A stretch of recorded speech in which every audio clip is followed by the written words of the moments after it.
Hi, I'm John Crook, owner of Crook Cycle Right, and welcome to the Cycle Right series. Today's session is about the bike position and talking about the myths around the knee over the pedal spindle fit system, and then the positioning of yourself across the saddle and the handlebars. So let's get on to discussing the cycling position and the myths and legends. Now let's talk about the actual myths that we want to bust for you. So the first one is knee over the pedal spindle fit system. So the idea is that when the crank arm is in this position, you put the ball of your foot over the pedal spindle and your knee should line up with this imaginary line. Why is this a good general measure, but not a great way to actually position yourself on the bike correctly? So what I'm going to point out to you is a great article by Keith Bontrager called The Myth of KOPS, which is knee over the pedal spindle. What he points out is that as you're riding, I have my laser set up here with a line about 3 centimeters in front of the bottom bracket. So the idea is that we want your center of gravity to be along this line. Has nothing to do with where your knee is. It has everything to do with this natural force of your mass and how it's lined up right here. Now, why is this line important?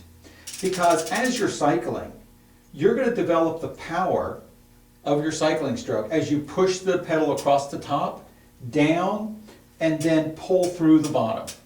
That is the natural power stroke of all of the best cyclists in the world.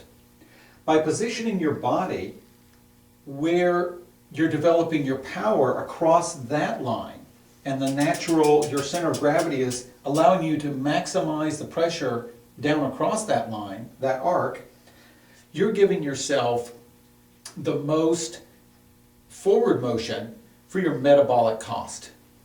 If you position yourself so that your knee over the pedal spindle might put your center of gravity behind the pedal stroke, as mine did. As I mentioned earlier, my femur is longer than average. So what that did when I did a knee over the pedal spindle, it actually put my center of gravity behind the bottom bracket, about right here. So as I was pushing across, what that did is it pushed me backwards, which forced me to hold on to the handlebars and actually pull myself forward. And then as I was pushing down, again, I had to maintain my grip and pull up. And then the pull back through was although natural, it was the only part of the pedal stroke where I wasn't exerting extra effort in order to propel myself forward. So what that did is it actually raised my heart rate on effort that did not move me forward. So of course that's why you don't want to, so of course that's not optimal. Optimal is to allow the force of gravity to perform that effort, not be using the other muscles in your body, fatiguing your arms and your shoulders to hold you in that position. The other related myth is that, or I won't say myth, it is a general rule, is that 45% of the weight of the rider and the bike is on the front axle and 55% is on the back axle. When you align yourself in this position, you'll find that to be generally true. However, differences in the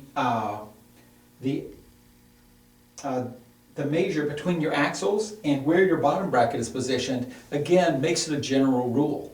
So there is a way to calculate the exact weight that you should have on your front axle, but I'll let you figure that out. Now, myth number 2.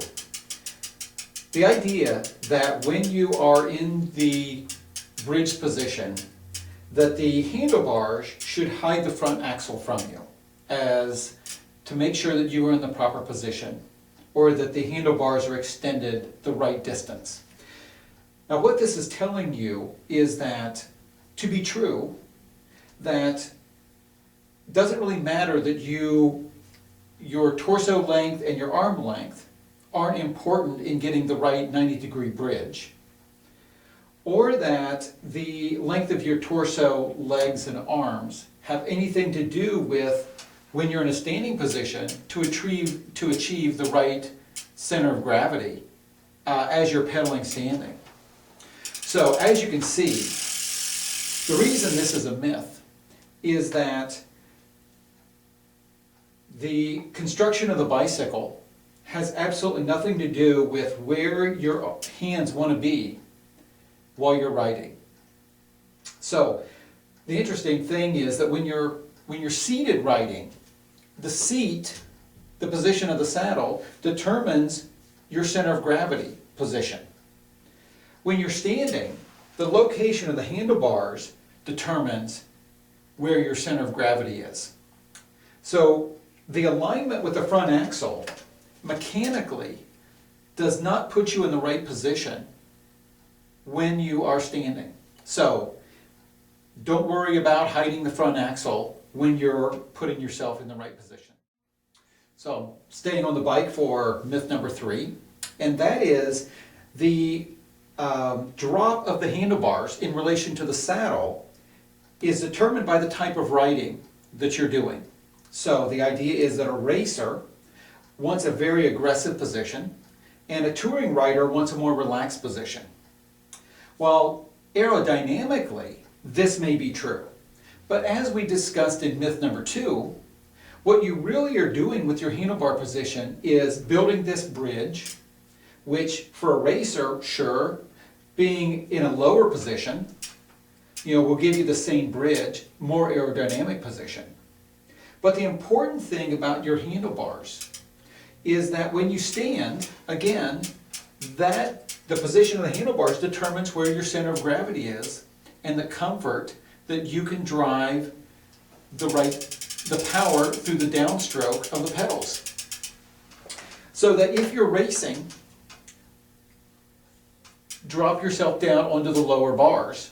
And if you're a tourer, you may spend more time up on the top of the bar. But the position of the bar itself should not be changed. Okay. To wrap up this session of the Cycle Right series, what we've learned is that it's the center of gravity that is the most important positioning element as you put someone in the right cycling position.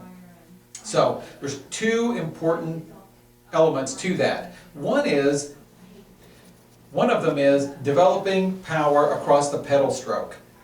That's mostly what we've talked about. However, the other important element is controlling the bike while you're riding. You're going to be riding with a lot of other people and also maneuvering through traffic. And being in the position and balanced properly to control your bike is an important element. It not only plays an important part in a road bike, mountain bike, but then if you're in a tri or a time trial position, being balanced across your bike is also very important as far as maneuvering the bike during cornering and around your other riders. So keeping that in mind, getting yourself in the right position is critical to your cycling success.